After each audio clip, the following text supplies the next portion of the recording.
to the DolphinsTalk.com podcast, the longest-running Miami Dolphins podcast on the internet. We're always in control, and when you say Miami, you're talking to football. Because we're the Miami Dolphins, Miami Dolphins, Miami Dolphins #1.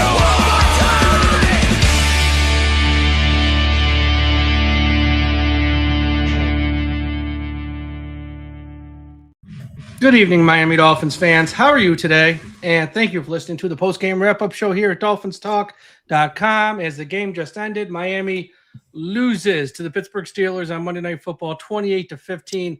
Really wasn't that close. They are eliminated from the playoffs, and their winning streak comes to an end. Thomas, how you doing tonight? I'm good. Other than the ho-hum typical Miami Dolphins letdown, I'm great. Yeah. I mean, not surprised by it, really. Nope. They've been lucky the past few weeks, not really the Jets game, but the Washington State's game. They were playing with fire. They were letting bad teams hang around. And tonight you played a real team with a real coach and a real quarterback, and you got your asses kicked. That score looks close. It wasn't that close. And yeah, once again, like someone in our chat said, as I said on last Wednesday, they pooped their pants like they always do in big spots. And we're going to talk about all of that on tonight's show. But first, this show is brought to you by Caneswear. Everyone go to Caneswear.com for the best and most affordable Miami Dolphins apparel on the internet. Christmas is coming up. Hanukkah is tonight. It begins. Whatever you celebrate, if you want to buy a gift for either for someone in your life who's a fan of the Miami Dolphins, the Heat, the Hurricanes, the Panthers, the Marlins, Caneswear.com. Very affordable stuff. They ship internationally as well. If you're in South Florida, stop by their store at 2655 South University Drive. Shout out to everyone watching us live at the I Am a Miami Dolphins fan Facebook page. If you're watching us right now on YouTube Live, a few things. Smash that like button right now. Just smash the like button, get it out of the way. Make sure you're subscribed to the channel. And also, super chats are open. And if you leave us a super chat tonight, because I'm sure a lot of you has got a lot to get off your chest and a lot to get that you want to vent about. Leave us a super chat. We promise, as long as it's not like swearing or anything, we will share it on the screen and talk about it at some point in the show. Super chats are the best way to support the website. 2 bits of news, nothing real, nothing major here. So with the inactives prior to the game, no surprises. Everyone who we thought would be active was. And the only injury really was Ollie Gordon left the game with an ankle injury. He did not return. Minka got a little hurt late, but he walked off the field. Didn't seem too serious. So really no new injuries in this game. Tom, get it all off your chest, buddy. Take as much time as you want. Tell me your thoughts on this game and another lost Miami Dolphins season where they won't make the playoffs. Well, let's start with saying that, we can, for majority of us now, we can say, thank God it's over. It's done. The 2025 season has officially come to an end in Pittsburgh, where many national pundits had the Dolphins winning this football game because they were, quote, a changed football team. On paper, yeah, they looked different. They were bullying teams around, but guess what happened in Pittsburgh? Pittsburgh flipped the script. They did the bullying on the Miami Dolphins. The Dolphins could not establish their ground game.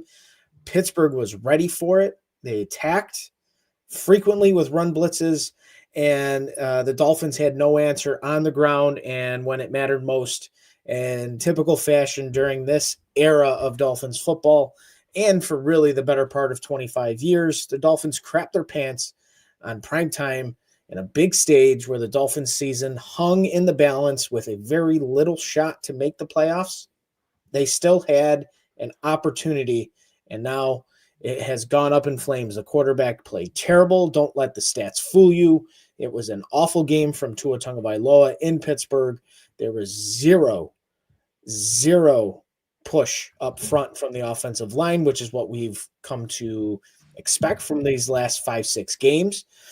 And the defense, they fell apart. Aaron Rodgers did what he had to do.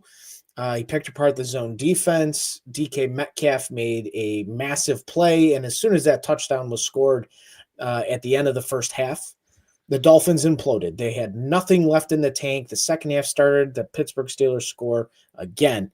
Dolphins punt, Steelers score again. And that was it. The Dolphins could not come back. But again, that is typical Dolphins football for 25 years. So the chase continues. The Miami Dolphins still without a playoff win since 2000. Since 2000, without a playoff win. It is a disgusting display. And for all that Mike McDaniel has done to kind of put a foot back in the door as the Dolphins head coach, this was the game that would make or break him, and it broke him. So for the love of God, I know Tom Garfinkel, Stephen Ross, no one gives a damn about what we have to say, but I'm going to say it, and I hope the words touches the football god's ears to Stephen Ross's old head. Start fresh. New general manager, new head coach. Start over. No more of this half-ass bullshit that this team has done year after year after year. You have to start over from the top down. He won't do it because he's stubborn. But if someone who is taking over this franchise from him has any say, they need to be the one to make the call, because Stephen Ross, who loves Mike McDaniel, will not do it. So someone else has to do it. It's not happening now. It'll happen in 3 weeks. We may go into Black Monday, starting anew, and that is the direction this franchise must take. Not have to take, must take. It's going to be empty seats for the next 2 home games to finish off the 2025 season. The banners will be flying to say, "Fire Mike McDaniel." It is done. And this pains me to say, because I feel I'm a pretty optimistic person, Mike. You and I have been doing this for a long time. You know, I kind of ride on the side of positivity. But this season has opened my eyes much further than they've ever had in the past. And it is time to rip the Band-Aid off, as much as I don't think they will, but they need to rip the Band-Aid, cut the quarterback, move on, and start fresh there. Because if you're starting over completely at head coach and general manager, you need to get rid of the quarterback as well and make your move. If you have conviction on a quarterback in this draft class, go get him. I don't give a shit. Go get the quarterback. Because that's where it all starts and where it all ends with an NFL franchise. You have to get it right at the quarterback spot. And Tua is a broken man. He is a shell of who he was a year and a half, 2 years ago, whether it's injuries, whether it's whatever else. You want to blame the trainer. You want to blame whatever else. This is not the same quarterback that we've watched develop from 2020 through 2023, and he has regressed beyond repair. And they have to move on. Rip the Band-Aid off. Yeah, I still think you're mistaken under this notion that the owner likes Mike McDaniel. Again, folks, I'm dropping hints. It's all coming from one person. So I don't know if that report's 100% true. And we're going to find out in a few weeks. We'll find out in a few weeks for sure. But I'm not so sure this owner is as much as in love with McDaniels. Many people think. I know it's been reported, but just remember, those reporters all get their information from sources. And if every reporter's got the same thing, it's all coming from the same source. That's all I'm going to say. So we'll see in a few weeks. And I will say this, and this isn't meant for you, Tom. You know this isn't meant for you.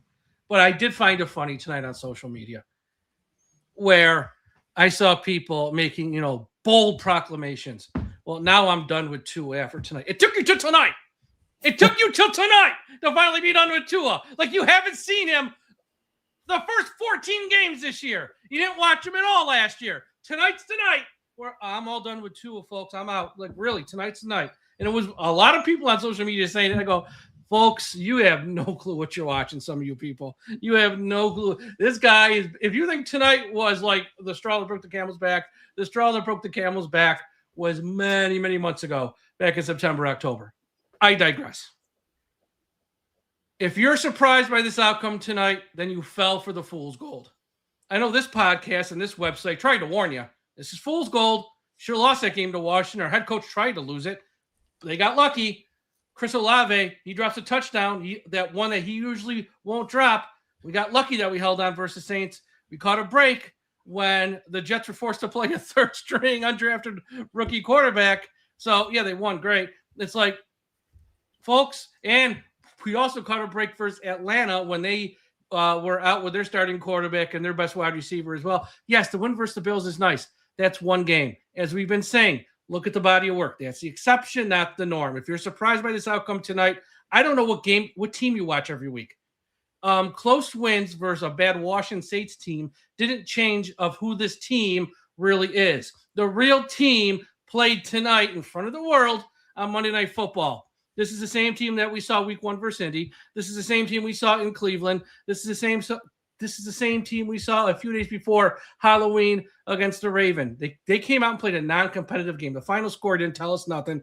Garbage touchdowns at the end to make it look closer than it was. And we're getting clowned on national television by Joe Buck and Troy Aikman like, are they trying to win? They're not even like playing a hurry-up offense. And then he gets to delay a game with 42 seconds left. I don't even know how that's possible, but Mike McDaniel found a way to get a delay a game with 42 seconds left.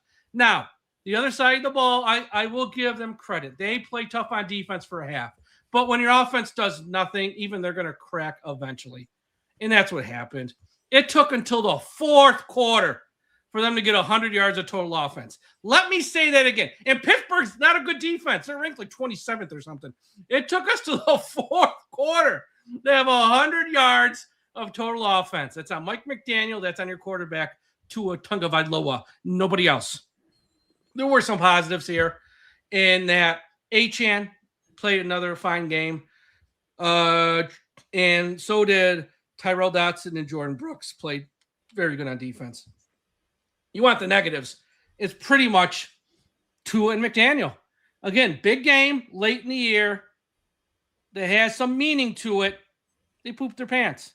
I know that win versus the Bills with some of the homers and people who live in this world of toxic positivity who can never criticize anything, but they beat the Bills. Yeah, they beat the Bills and they were 2-7. The season was really over then, and they had no pressure on them. Tonight, you're 6-7, still technically alive for the playoffs. You got a little bit of pressure on you, and you have to go on the road to at least, put up a competitive game, and they didn't even play a competitive game.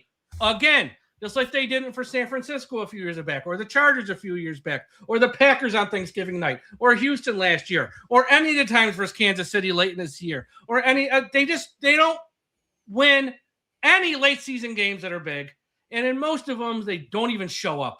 They don't even show up. Here's the deal: McDaniel's got to go. He's a bad head coach. Just because you beat a couple teams that stink worse than you doesn't change anything. 3 more games left. They really don't matter. Honestly, they don't matter. What I saw tonight was enough. I mean, if you're a level-headed, common sense, normal fan who doesn't have an agenda, who doesn't have a bias, like this guy stinks. Like I said, he got to delay a game with 42 seconds left, which I don't even know how it's possible. And the team couldn't move the ball in offense. Comes out of the gate, throwing. We've been running the ball down everyone's throats. Pittsburgh, I think, is ranked like 25th first to run, somewhere down there. No, we're going to throw it, try to catch them off guard, I guess, in the cold at night in Pittsburgh when it's like 8 degrees. It just, none of it makes any sense. There is no defense of this anymore. And this whole defense of, well, since we can't move on from the quarterback, you might as well keep McDaniel, is the most asinine defense I've ever heard. Because the quarterback stinks on toast. We should keep a bad head coach for an extra year. Here's the deal, folks. Here's how normal teams work. The quarterback might have to be here next year because of his contract. I ain't making any decisions based on the quarterback. We're going to bring in a new head coach. If the new head coach hurts little Tua's feelings, and like Flores did, who cares? Because guess what? A year from now, Tua's going to be playing his last 1 or 2 games in Miami. He's going to be, I don't care about Tua no more. And you shouldn't either. He's a bad quarterback who's getting worse. So I'm not worried about hurting his feelings, or the only guy who can get anything out of Tua is McDaniel. What are we getting out of him? We get nothing. He's dead. He's shot. There's nothing left in Tua. It's on E. It's on empty. We've seen his best days. It ain't ever turning around. This is it, folks. So I'm not keeping McDaniel for one more year thinking, oh, because we got to keep Tua happy. God forbid we hurt his little feelings. That is the dumbest effing logic I've ever heard in my life. You look at the Jets, first-year head coach, fired his defensive coordinator today. He worried about anyone's feelings. And that coordinator got set up to fail the day they traded Sauce Gardner and their best lineman. Too bad. I know we took away your best players. You're still fired. That's a first-year head coach. What did the Patriots do last year? They gave a head coach 1 year. He actually won Week 18. They said, you're fired because we're going to get someone better. And down in Miami, we're worried about hurting people's feelings. It's like, what the F is going on here? Run this team like a bunch of adults. Enough with this nonsense. McDaniel sucks. Get rid of him. It's over. Tua, maybe you got to keep him because of the cap. There's people smarter than me that can figure this out. But either way, who cares about his feelings anymore? And it blows my mind with some of this stuff. And some of the stuff fans say twist themselves into pretzels for reasons we got to keep this one and keep that one. It's really not that bad. Folks, we are here. Here's the biggest problem with the Dolphins. It damn sure ain't the offensive line. It ain't wide receiver. It's not the secondary. It's you are deficient at head coach and quarterback. And because you can find offensive linemen, you can find wide receivers, you can find guys in the secondary. Until you fix head coach and quarterback, you're spinning the wheels in the mud. And if they're going to come out, like Ross said, hey, last year, he put out the dumb statement. I don't know why he put it out. Status quo ain't going to be good enough for me. And we have literally the most status quo season. And this game is the most status quo late in the year Miami Dolphins game in the cold. And if he's going to come out here in 3 weeks and say we're keeping McDaniel, if you give them money, you're an idiot. Because this guy's literally pissing in your face saying, I don't care about you as a fan base. I don't care. I'm going to keep serving you spoonfuls of shit, and you're going to keep eating it, and you're going to have to like it. It's like, this was unacceptable tonight. And if you're a fan who tries to defend this, you're nuts. And you're really nuts. This quarterback is shot. There is nothing left. This head coach is in so far over his head, he can't even see this guy. And tonight was just another example. So, yeah, if you want to celebrate the wins versus Washington and the wins versus the Saints, go for it. But this is the real team, and this is a team that was in September, October. And when the rubber met the road tonight, Tom, this was a team that showed up and mailed it in. Yeah, mailed it in. Schematically tonight, I have no idea what he was thinking about not establishing the ground game. The first play was a good setup play to get the team moving in the right direction on a 20-yard completion, but you're not running the ball, right? You ran with conviction for a month and a half. You're using Devon Achane, you're using Ollie Gordon, you're using Jalen Wright. You got none of that tonight from Mike McDaniel. Barely used either of the backup running backs. And, for his part, Devon Achane, did what he could with what he was given. He had over 100 plus yards of offense. He had 6 receptions in the game. He was the offense. He's the cog, and you're not feeding him enough. And I know the game kind of got away from them in the second half, but it was still 14-3. It's not blown open, and then you come out and you just try to throw the football. It hasn't worked with the quarterback since he was drafted when they're playing under 40 degrees, and you can't win football games in December when you play in the AFC, when you're playing outdoors. This isn't the cushy NFC where every goddamn stadium is a dome. You have to win these football games when it matters, when it's freezing outside. That's what you signed up for. And he hasn't proven that he can do it. And he's not going to prove that he can do it. I could just see it, the next couple games, Dolphins might win a game or two. He shouldn't start the rest of the year. Once again, if this is a real organization, someone steps in, Tom or one of the kids, or maybe the son-in-law, and goes, we're out of the playoffs. These last 3 games are meaningless. Play Quinn Ewers. because I don't know if you're going to be, and here's how you say it if you're a grown-ass man in a real fucking business. You go, I don't know if you're going to be here next year, but I know Quinn Ewers will be, and I got to find out if he has anything or if he just is not even a number 2 quarterback. So, Mike, you're coaching Quinn the next 3 weeks as your starter. Tua goes to number 3 because the games don't matter. It don't matter. That's what a real organization does. Don't do what the Cincinnati Bengals just did and trot out Joe Burrow these last 3 games when they're meaningless. And the guy was hurt, and he clearly is dejected. You know, obviously I'm going off topic for the Dolphins, but just don't do what the Bengals did and say, yeah, Joe Burrow's going to play because we want to win games. Sure, you want to see if you're going to play Quinn Ewers, you want to see the Dolphins win games because that means Quinn Ewers is helping you potentially win those football games, and you want to see what you have with him, right? You want to be able to decide, is he going to have a longer-term future in the Dolphins organization, whether it's a backup quarterback or even if he's going to compete for the starting job. You got to give him an opportunity at this point. Cincinnati, Tampa Bay, on the road in New England. Give him 3 games. See what happens. Zach Wilson, quarterback, Tua sits down. You don't want to get him hurt at this point. Probably with some kind of language in the getting paid. He's getting paid, so who cares? You do not want to play him. Play Quinn Ewers the rest of the year. See what you got with him. I would even be fine if you want to throw Zach Wilson out there for a couple games. I could give a damn at this point. The Dolphins right now are sitting in the low teens for a draft pick in the first round at this point. Number 11 right now tonight. As of now, they moved up to 11. Hopefully, but they're not going to get much better than probably 8, maybe 8th pick would be their best landing spot if they lose the last 3 games. I can tell you right now. So they are tied with Kansas City, Minnesota. They're 1 game behind the Rams, which is the Atlanta pick.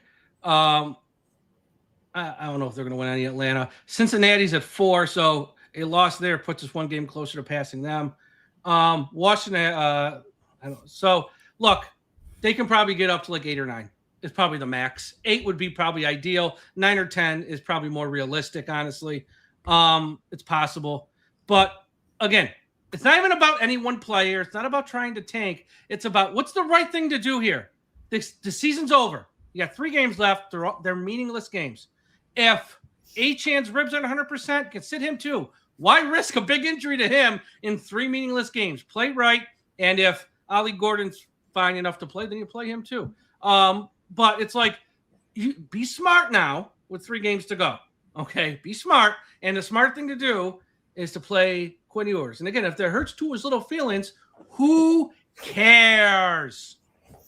If there, again, I've said this for many, many weeks. If you have, let's say the Dolphins finish, 8th in the standings for the draft or 9th. If you have conviction, go and get your guy. It's going to be impossible time with the Raiders and Jets. It's not going to happen. It may not, but you could force an overpay if you truly believe in somebody, right? I can't foresee the Raiders passing an opportunity to draft Mendoza. I can't see the Jets trading up giving up an opportunity for if Dante Moore comes out. It's a weak quarterback class, but after Mendoza won the Heisman, that speech, the kid clearly loves the sport. He seems like he's got a good head on his shoulders. That's the guy you want to lead the organization. And that's how, a lot of us, me particularly, that's how I felt on Tua when he was coming out of the draft. Personality, he was likable, and he was a good college quarterback. Injuries take its toll. He's a shell of who he was 2 years ago, as much as many fans like myself was wanting to see that, claw back into it, be the guy that you were. Mechanics are terrible. He's panicking. There's a lot there, and it's all between the ears right now for him. And when you have a quarterback that's very nervous, as he should be, to take another shot to the head, that could be another serious concussion. You gotta find a quarterback that's not afraid to take the hit, not afraid to put everything he has into going for the first down and not sliding before you get to the marker. Those are the types of plays that help you win football games instead of punting on 4th and 1, right? It's just it's the vicious circle of being a Dolphins fan. It's purgatory, folks. That's all we're living in is purgatory with this franchise until the owner of this team, who's been around for 17 years, finally does something about it. It's just, I mean, yeah, I mean, we're going to learn a lot in 3 weeks. We're going to learn a lot in 3 weeks. We have had a very bad owner for a while, but there's bad, and then there's just like, you can't even compete. And I know some fans like to defend him too. Well, he'll spend whatever he spends. He'll write the checks. He paid for the stadium. Great. None of that matters if you continuously hire the wrong people and stick with them when everyone else on planet Earth knows they're the wrong person for the job. He did it with Jeff Ireland. He did it with Mike Tannenbaum. He did it with Chris Greer, and he might do it with the head coach. I pray not. I don't think. I mean, if they lose out or lose a few more, I don't think he will. But I don't know, because you can't overcome that. You can't overcome that. I mean, you just can't. And look, I see people in our chat. Here's Mendoza. Look, folks, Mendoza ain't coming here. Okay, all those meaningless wins killed that because the Jets can trump any trade anyone can make with 5 first-round picks. What? You're going to give up 4? We'll give up 5. He's ours. And then you got the Raiders. We're going to be picking so high. No team's going to want to fall down to 8 when they can just fall down to like 3 or 2 and still get the guy they want if they're not picking 1 already, which they might end up picking 1. The Raiders. They're not getting Mendoza. So put that ship sailed 3 weeks ago when they started winning games. Okay, that ship sailed. So more, again, whoever is not going to get Mendoza is probably getting more. So you're in the same boat there with the Raiders and Jets specifically. Now, if you want to pick Ty Simpson, go for it if he comes out. Who knows if he'll even come out. But that's what you're looking at. And again, I don't say they have to draft a quarterback this year. I don't think they do. I would go out there. Look, if you're not, here's the deal. I know everyone wants him gone tonight too. I want him gone too. I want him gone after last year. Not happening. Here's the deal. If they're forced with him for next year, okay, Tom's got to run. Tom, you run. I'll handle this myself the rest of the way. All right. So we got some super chats so I can answer. Tom, have a good night. Here's the deal. The chances of having a quarterback just aren't going to happen. It's just not going to happen. So just take a vet. Sorry, my train of thought got thrown off there when Tom left. So take a vet. Whoever the vet is, Flacco. I don't even care who it is. Dalton, who's ever out there. I don't know all the contracts. And you bring them in. Trust me, they'll beat out Tua, folks. You ain't got to worry about that. That's your starting quarterback. You got Quinn Ewers still. And if you want to take someone else around 2, 3, or 4, of course, we got 5 picks in the top 100. Take another one. Take Nussmeier in round 3 or whatever, or in round 2, and that's it. And just that's your quarterback room. May the best man win, and that's all you got to do. And then 2027, you got a lot of quarterbacks coming out: Arch Manning, Legway. You got the kid from Cincinnati. You got a bunch of quarterbacks in 2027 draft. That's where you get your long-term starter in round 1. That's what you do. Let me go over some super chats here. We got 2. First one, Eric Salazar, 1990. Eric, that's a lot of money. I do appreciate that. We appreciate that here at the site. Thank you so much. How do we get rid of Tua in a trade or a buyout? What, if anything, can we do? It's Tua. McDaniel's only part of the problem. Tua is a bigger problem. 2-part question. I disagree. McDaniel is the bigger problem. McDaniel got this job by saying, I can fix Tua. He failed. And then he got the extension. Because remember, last August, 2024, Tua showed up to training camp. He'd do like the exercises and he'd go sit on the bench. He'd throw like 1 or 2 passes, then he'd go sit on the bench. He wasn't going to practice. So that's when Mike got nervous, picked up the phone, called the owner, said, we have to get this done. I think he went over the head of Chris Greer from all the things I've heard, off the record and from what's out there. And so he hitched his wagon to this quarterback. He's the main problem. Now, what can you do with Tua? You can, convert some of the contract to a signing bonus where you pay it down make it more easy to trade. Problem is, who's going to trade for this guy? He sucks. I mean, look, I'm not saying this to be mean. I'm not trying this to pile on. He's really, really bad. There's not a team who would give up. Who's going to take out, even if you buy down the contract a little, no one wants him. No one would pay this guy $5 million a year to play quarterback, let alone 25 if you pay down like half of it. It's not going to happen for your trade. If you cut him, it's like a $99 million hit. If you do a post year and first, you can split it up over this year and next year. That would have to be the way you do it. But just know 2026 is going to be a terrible year because a large chunk of your cap is going to be dead money for Tua. You're going to have a little bit of, and then for Hill as well, because you have to cut Hill, and he's a lot of dead money, which means you're probably going to have to cut a guy like Minkah Fitzpatrick to open up roughly $15 million in salary cap space. So you're going to create a lot of holes by just releasing Tua. Their best approach, and it ain't a good approach, I'm just saying their best approach, have him be on the team, don't play him. Let someone else play quarterback. He can just sit there and hold a clipboard. He can be your second stringer. That's probably the best approach. And then you cut him after 2026 where everything's more manageable. Not good, it's just more manageable. Phil Montgomery, $4.99. Thank you, Phil. Appreciate that. Welcome back, Tom. This game couldn't have been more predictable. How could Ross bring back Tua or McDaniel? Expect anyone to care in 2026? That's the other thing. I know they've already sent out the season ticket renewals, but a lot of those fans would just put them on the third market and try to sell them to opposing fans just to get back some money. And single game tickets, you ain't going to get no fans to go. You ain't getting, you can't, this stuff's too expensive now where you're going to get fans to buy into a bad team and part with money, especially like your local fans who live there. Yeah, maybe they'll go, the few that still care. But your out of town fans who people like me who fly in, pay for the flights, which just go up, pay for the hotel, which just goes up, eat at all the local, eat at all the places down there. You ain't getting those fans. You're going to lose them. Who spent money on this team? Why? Why would you spend money? Team sucks. I mean, the coach sucks, the quarterback sucks.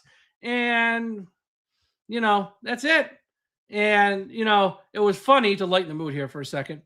As the game was going on, and as you see Miami's playoff hopes dwindle away as the season's coming, like it really came to an end tonight. I know there's a few games left. Those games don't count. In my eyes, they don't count.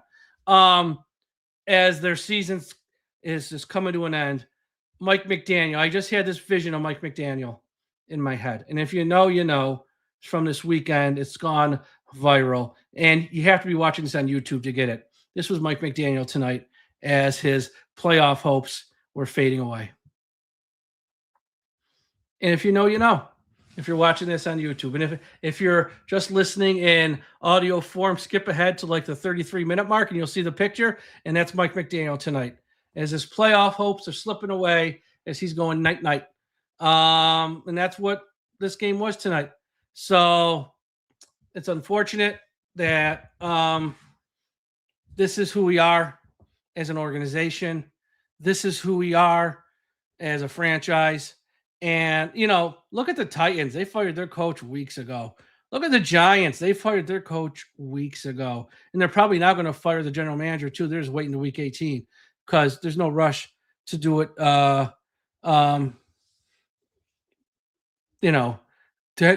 no rush to make those moves now for those teams. But they got rid of their coach. Look at the Jets. They're firing their coordinator.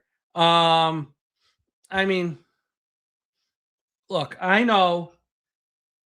I hear the feedback. I see someone in our chat now.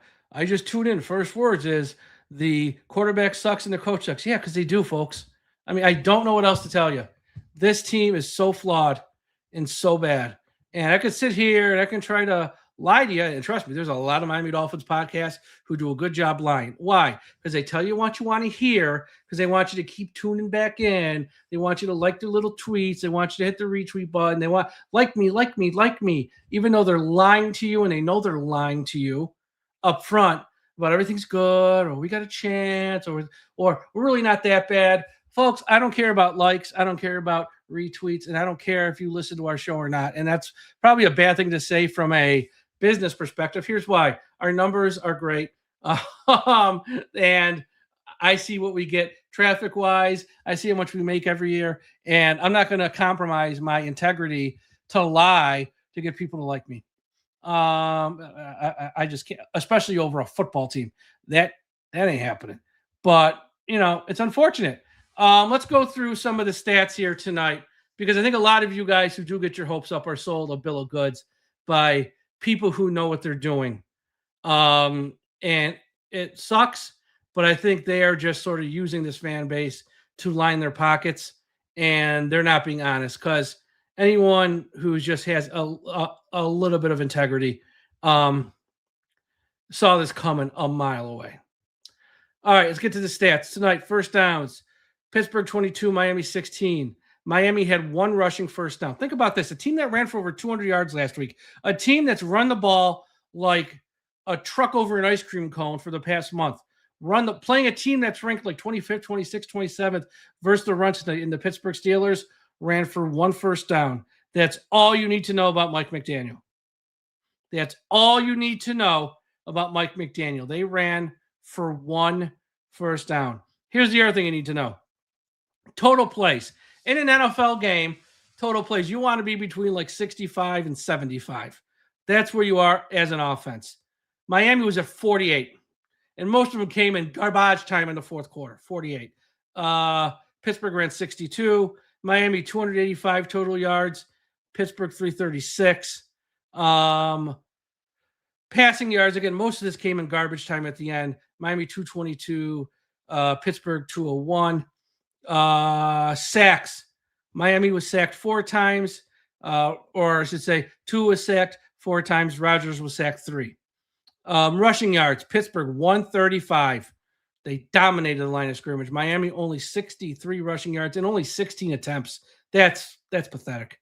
In the red zone, Pittsburgh 3 for 3, Miami 2 for 2. Penalties 4 for 25 for Pittsburgh, 6 for 31 for Miami. Miami had the 1 turnover on the duck wobbler that Tua threw early in the game, first quarter. And that's it there for a game ball. I don't know who the hell you give a game ball for here. I'll give it to Jordan Brooks. 13 tackles, 1 sack, 2 tackles for loss. Jordan Brooks.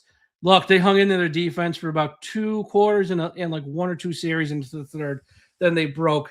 I can't give anyone an offense. The offense was terrible. Achane, he had over 127 all-purpose yards. It's not a bad night, but I'm going to give it to, here, I'll give out 2 since Tom's not here. Jordan Brooks and Waller, 7 for 66 and 2 touchdowns. Waller gets a game ball as well. So I think, look, I'm not going to do play-by-play. This game, nothing happened in this game. Nothing happened in this game. But the Miami Dolphins, their playoff hopes and dreams expired tonight in cold Pittsburgh, Pennsylvania. So hold on. This is what's great about our website. Tom Ernest, he had to check out. He had a little family thing there with his kids. And filling in his spot. Tagging in his spot. Find the damn graphic. This is it. No, it's not the one I want. Josh Katzker from the Same Old Dolphin Show. Josh, you're saving me because I'm here all by myself now. Tom has a sick little kid, and he had to run and go help her, so he had to leave us. I know you think the same way as me, so I know your thoughts are probably pretty much the same as mine. This has got to be it for Mike McDaniel. I mean, I don't know how you bring him back after tonight. This was his bad. I mean, he got to delay a game with 42 seconds left in the game. You're supposed to be in a hurry up. How do you get delayed a game 42 seconds? Here's what I'll say, and I just did a quick little video recapping my thoughts for the Same Old Dolphin Show. What I'll say is, if the third quarter wasn't enough, because there's only so many times that you can watch your team just come out of the locker room at halftime just completely unprepared for any changes that the team might make. If that wasn't enough, the fact that the Dolphins finally made a stop in the fourth quarter and got the ball back, and yes, it was an enormous mountain that the Dolphins were going to have to climb to get back into the game. But the fact that in that drive that they took a methodical 5-minute drive down the field, take your time in the huddle. Joe Bucker laughing at them. What are they doing? Get the play calls in late, take your time. All of it was vintage Mike McDaniel, the same garbage, the same lack of urgency, the same inability to get his team ready to play that we have seen for 4 years now, again reared its ugly head in this game. And at some point, and you know, a lot of people say, well, there's only so much you can do with this quarterback. There's only so much you can do, blah, blah, blah. He wanted a quarterback. Nonsense. And again, once again, this is the head coach that pounded his table for the quarterback. So he owns it.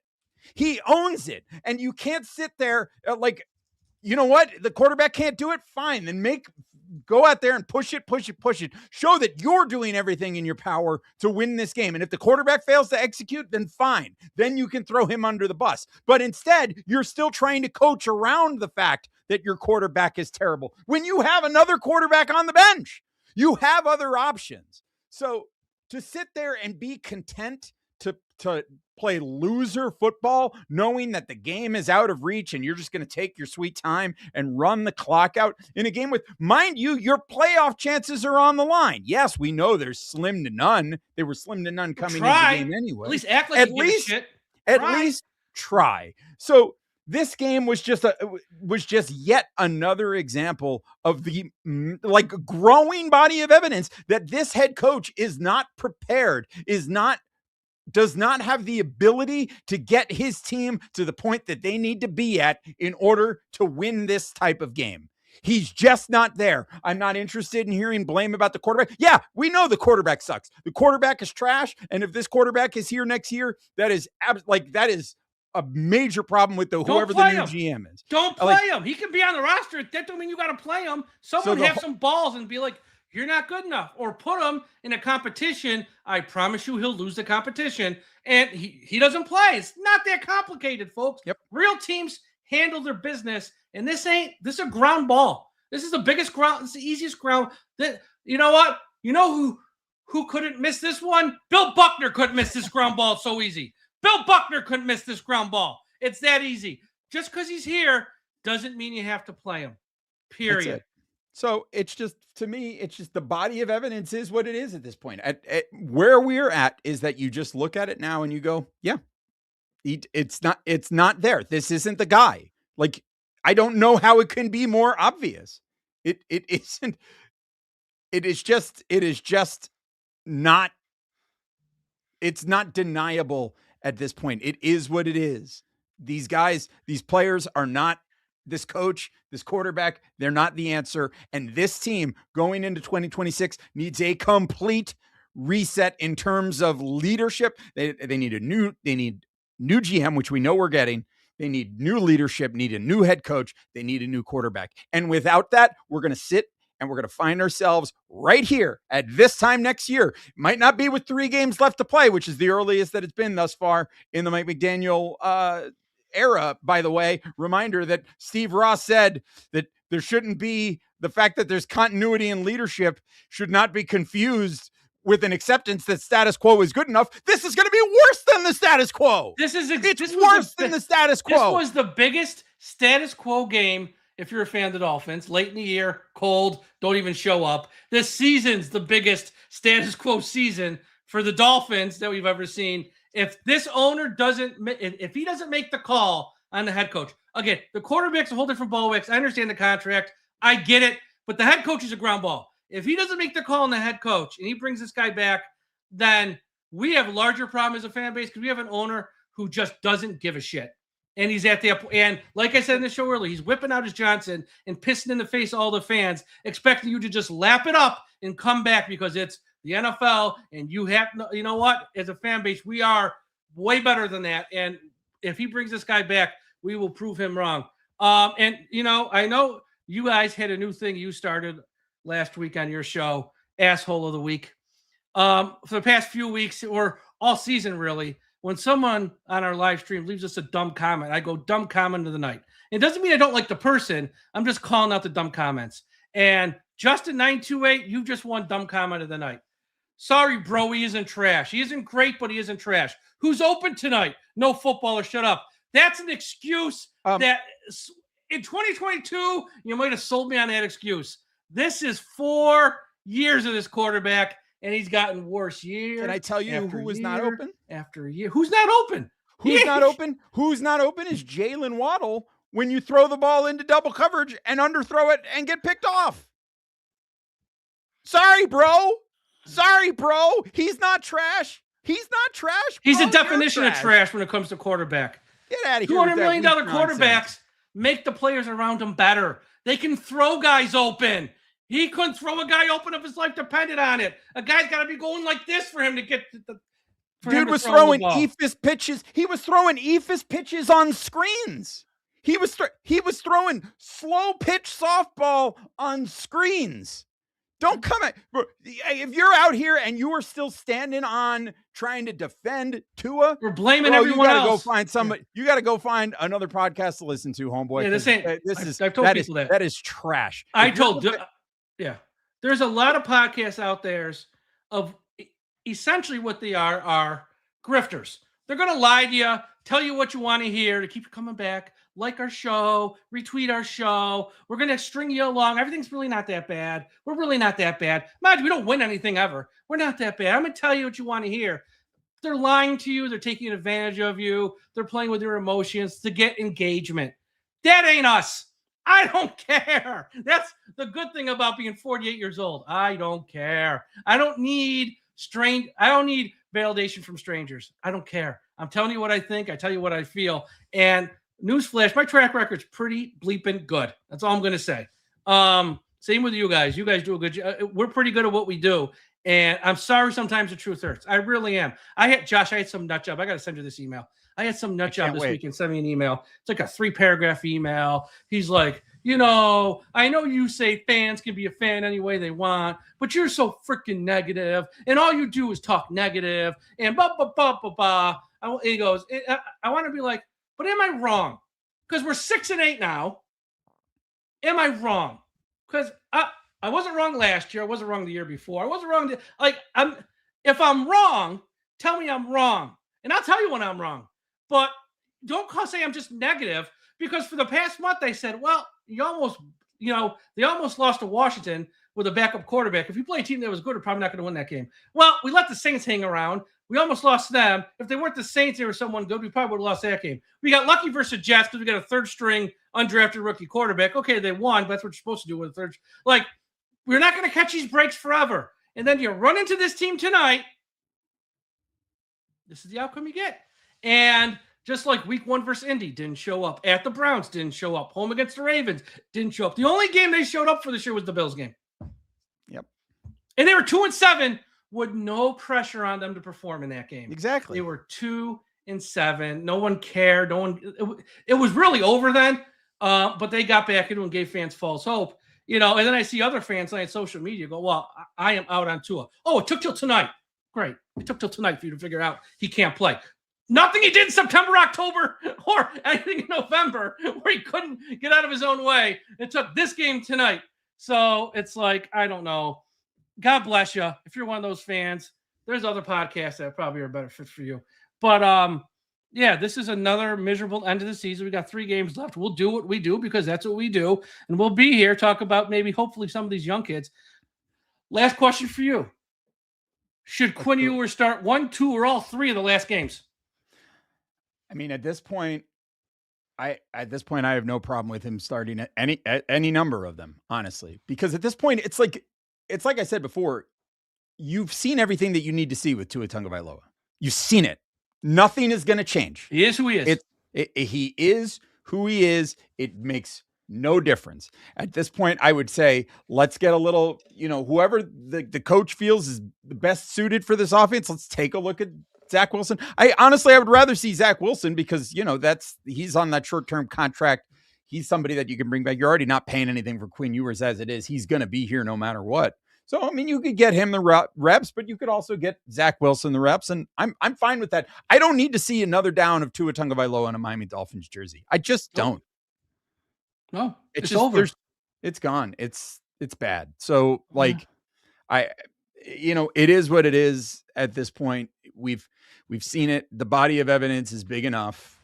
And if you aren't accepting that, that's on you at this point. If you're sitting there and you think that Tua deserves another chance or Mike McDaniel deserves another chance, that's on you at this point, because we've seen it. We know what it is.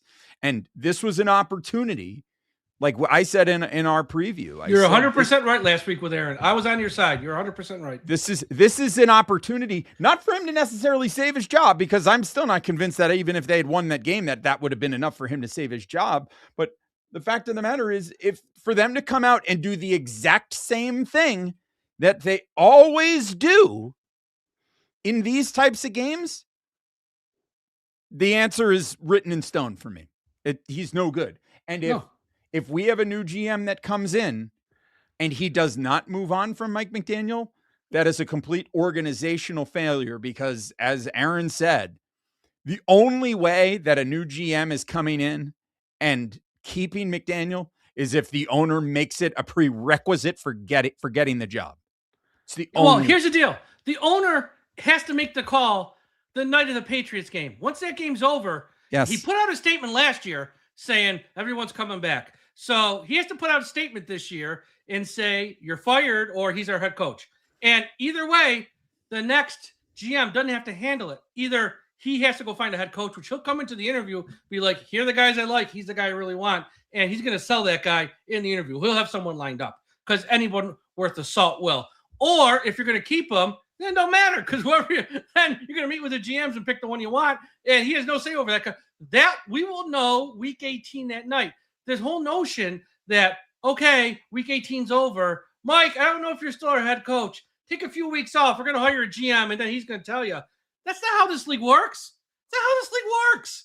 You'll be fired after week 18, or you won't. You don't tell a guy, sit tight. I'll let you know in a month if you have a job. That's not how. That's not going to happen. No, because then you're also going to miss out on all the best candidates. Miss out on everybody. You can't do it. You either have to fire him week 18 or tell him he's the guy, and the next coach or the next general manager walks into this role knowing that either way, and you move on from there. So that's what. Here's what's going to happen, because, and this is going to be the time. This is why the timing is going to be important. And I'm not necessarily advocating for this, but I don't hate it either. But when the season ends, if the LA Rams have a bye in the first wave, they end up as the number 1 seed in the NFC, where they're currently positioned right now. If you fire your head coach, you have an opportunity to get an interview with Chris Shula before things get going for that Rams playoff run. You have an opportunity to have that first interview right off the bat during that bye week. You have that chance. Yeah. But if you decide, well, we're going to fart around, we're going to dick around and wait until we hire a new GM before we move on from our head coach, that is a significant problem. It's going to slow down your entire slow down your entire process, and it's going to leave you late to get to whoever your next coach is. And then you know what you're going to end up in? You're going to end up in the same situation you were in when you hired McDaniel. You're going to find the one head coach candidate that nobody else wanted to hire, and that's who you're going to get. Yeah, it's true. It's 100% true. And I see fans say, don't fire him this year because there's no good candidates out there. And I say, nobody can be worse. Anyone's going to be an upgrade. Nobody can be worse. Same thing with quarterback. Nobody going to be worse. Anyone will be an upgrade. One last super chat here from our good friend Alex Ford. He sent in 2. Here's the first one with no comment, but thank you for the $1.99. He probably meant to send in the second one, which this is a good way to end the show. Die Hard is a Christmas movie. We've had this conversation, especially on our Patreon side. I've had this here with Tom probably a month ago. It is not. Now, I understand some people don't agree with me, and we're not going to go nuts here tonight. Listen, Mike, you're a very smart man. You are right on most of the time. You could not be more incorrect on this. Well, here's why. If that's a Christmas movie, then guess what else is? Rambo. Because there's one scene in Rambo where there's a Christmas tree. So I guess that makes it a Christmas movie. Yep. It's not. Yeah, I love it. Add it. Let's go. That's a Christmas movie. And Gremlins is a Christmas movie. Let's go. Yeah. And I know I sent this to you earlier, and I know you probably saw it. But the first thing tonight is this game's slipping away in the third quarter. Mike McDaniel, he's going out. He's going down with the ship. The playoff chances are going away. This is the first thing I thought of before Mike McDaniel tapped out. This was it. This was the image I had. This is Mike's night. He's, this is it. It's over. I need Mike. I'm done. I need Mike to leave his sneakers, his hoodie, and his goofy ass glasses in the ring. Yes. And the watch. Leave that shit at the 50-yard line and get the hell out of my football team. Yeah, leave the watch too with the time you were hired for the job. Like, oh, for crying out loud. But yeah, that's a post-game wrap-up show. I know it wasn't a very uplifting one, but this team doesn't give you reasons to be uplifting. And if you don't like that, sorry, not sorry. Everyone, check out Josh and Aaron. They just put up a video here tonight on Actually, same old just Dolphins me tonight. show. Oh, just you? Okay. Yeah. Aaron's under the weather, so I'm covering for him. So I did a look show. there. We got a fan here. It says check your pulse. We got same old Ain't Dolphins no pulse, fan. homie. Ain't no pulse. It's flatlined. It is flatlined for the 2025 season. But check out that video on the Dolphins Talk YouTube channel. Follow Tom. We had to check out early at Dolphins Talk Tom on social media. Follow myself on all the social media platforms at Dolphins Talk. Check out the website. We have a lot of great work up there at dolphinstalk.com. And Josh and Aaron, you guys will be live on Thursday night then? We'll be live Friday afternoon. Friday afternoon. Okay. A little bit different schedule. No, that's fine. Yeah. Absolutely. Yeah, Friday afternoon. I'll be live tomorrow night with Josh Moser. Wednesday, myself and Tom again, most likely, if Tom can make it. If not, I'll have to find someone else to fill in. But yeah, that's it. Dolphins lose. I can't believe the final score is 28-15. They want to watch this game. This was not 28-15 game. Not that close. They lose 28-15. Thank you for everyone who sent in super chats. Everyone it's already Tuesday morning. Have a great Tuesday. We'll talk to you again after a while. And if you're out on the road, please make sure we put an end to highway profanity. Go Dolphins!